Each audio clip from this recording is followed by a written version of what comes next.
දැන් අපි weekly task එකේ විනව තෝරන්න තමයි යන්නේ. ඩොක්ටර්ගේ අතින් තමයි අද විනව තෝරගන්නේ.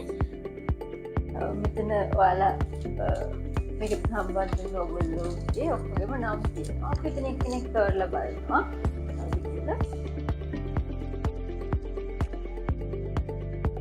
සමහර වෙලාවට TikTok ප්‍රොෆයිල් එකේ තියෙන නම වෙන්න පුළුවන්, යූසර් නේම් එක වෙන්න පුළුවන්.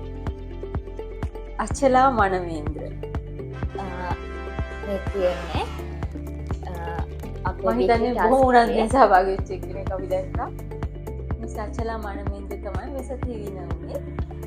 එයාට එන්න පුළුවන් කන්සල්ටේෂන් එකට ඇවිල්ලා එයා කැමති ඔයාට වැඩියෙන්ම තියෙන ස්කින් කන්සර්න් එකට අදාළ ට්‍රීට්මන්ට් එකක් අපි කරලා දෙනවා. ඉතින් අපේ වීක්ලි ටාස්ක් එකේ වින මිස් අචලා මනමේන්ද්‍ර අපි මිස් අචලා මනමේන්ද්‍ර කන්ග්‍රැචුලේෂන්ස් කියනවා ඔයාට. අපිට WhatsApp message එකක් දාන්න. ඉතින් ඉස්සරහට ඩොක්ටර් ආව ගයිඩ් කරයි. ඔය විදිහට අනුශීලනය වෙන්න.